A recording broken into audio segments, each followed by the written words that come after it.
Hello student. आज देखते हैं syllabus of current event NDA 2020। तो ये बेसिकली अप्रॉक्सीमेटली पूछा जाता है 10%।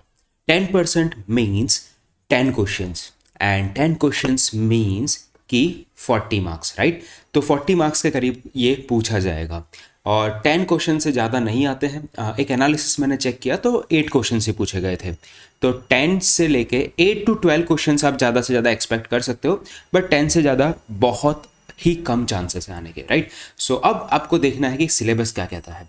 तो अकॉर्डिंग टू द सिलेबस जो यूपीएससी ने शेयर किया है, वहाँ पे इन्होंने मेंशन किया है कि knowledge of important events that have happen in India in the recent years. तो जो भी चीज़ें रीसेंट हो रही है ना, उसके रिलेटेड आपको नॉलेज होना चाहिए।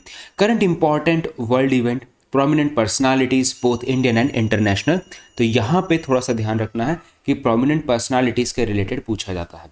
बट अगर आप एग्जैक्टली क्वेश्चंस देखोगे ना, तो यू विल फाइंड कि बहुत सारे टॉपिक इसमें नहीं बताए गए। नो डाउट दे टोल्ड कि एक्टिविटीज़ हैं, cultural activities and sports they told, but actually उसके अलावा भी क्वेश्चंस आते हैं।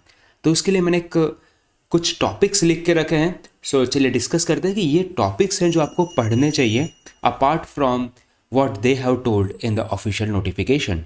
सो यहाँ पे अगर आप ध्यान से देखोगे तो important events of world and India, prominent personalities, agreement and deals, जो भी एग्रीमेंट होती है इंटरनेशनली और जो डील्स होती है उसके बारे में भी आपको पढ़ना चाहिए। मोर ओवर अगर मैं बात करूं तो यहाँ पे books and authors, honours and awards, important committees and important dates यहाँ पे पूछे जाते हैं। तो डेट्स थोड़ा सा कम ही देखा है, बट क्वेश्चन में arise, right.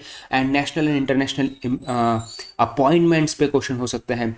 National and international organisation, obituaries, important government scheme, science and tech and defence से तो डेफिनेटली क्वेश्चन आपको देखने को मिलेगा ही।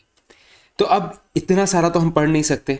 अगर आप देखोगे यू विल फाइंड कि 14 चैप्टर्स, और वो भी it's a ocean like, right. तो इसको भी यहाँ पे इंपॉर्टेंस अगर हम थोड़ा सा देखें तो इम्पॉर्टेंट पार्ट क्या है जहाँ पे ज़्यादा क्वेश्चन देखे जाते हैं और हर बार क्वेश्चन देखे जाते हैं, वो है books and authors, honours and awards, important committees, defence and important government scheme. तो ये तो आपको मिस बिल्कुल नहीं करना है। अच्छा, मोर ओवर अगर ये वाला जो पार्ट मैं कहूँ प्रोमिनेंट पर्सनैलिटी, इसको आप सेकंड प्रायोरिटी पे रखें। नो डाउट यहाँ से भी आपको क्वेश्चन देखने को मिल सकता है।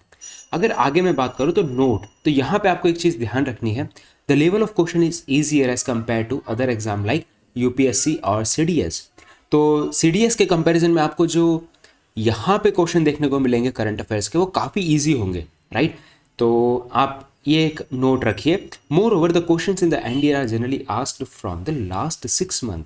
तो जो लास्ट 6 मंथ है, जैसे कि अगर आपका 10th को एग्जाम है, 10th ऑफ अप्रैल को एग्जाम है, राइट। तो मान लीजिए कि अप्रैल के जो 4 महीने हैं, means Jan to April 4 months, तो वहाँ पे तो आपको ध्यान देना ही है। Moreover November and December of 2021 भी आपको देख लेना है। बट आई विल इंसिस्ट कि देखिए, अप्रैल 10 को एग्जाम है ना, तो पेपर तो पहले ही बन जाएगा, तो अप्रैल का कुछ भी नहीं पूछा जाएगा, राइट। तो वो आप स्किप कर सकते हैं। मार्च तक का देख लीजिए, एंड ऑफ मार्च तक का आप देख लीजिए, मतलब 15th ऑफ मार्च तक का भी आप देख सकते हो।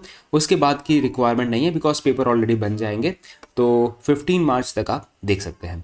मोर अगर मैं बात करूँ, read the selected articles related to the exam, avoid gossips like Bollywood gossips, और जैसे पॉलिटिकल पार्टीज के रिलेटेड है, स्टेट न्यूज़ है कुछ, तो उसको अवॉइड कर सकते हो। आपको एग्जाम ओरिएंटेड ही फोकस करना है। अगर मैं कहूँ तो एक और चीज़ आपको ध्यान रखनी है, नोट्स बनाने में आप टाइम वेस्ट मत कीजिए। ऐसी बहुत सारी वेबसाइट्स हैं जहाँ पे लास्ट 6 मंथ्स का आपको डायरेक्टली पीडीएफ मिल जाएगा। तो डोंट राइट नोट्स, आप जस्ट वो पीडीएफ लीजिए, उसको पढ़ लीजिए एक बार, राइट। सो लिखने की ज़रूरत नहीं है बिकॉज इट्स अ ओशन। आप लिखोगे, आप अपना टाइम वेस्ट करोगे। इसी के साथ मैं अपना वीडियो समाप्त करता हूँ। आशा करता हूँ मेरा यह अप्रोच आपको पसंद आएगा। Thank you very much. जय हिंद, वंदे मातरम।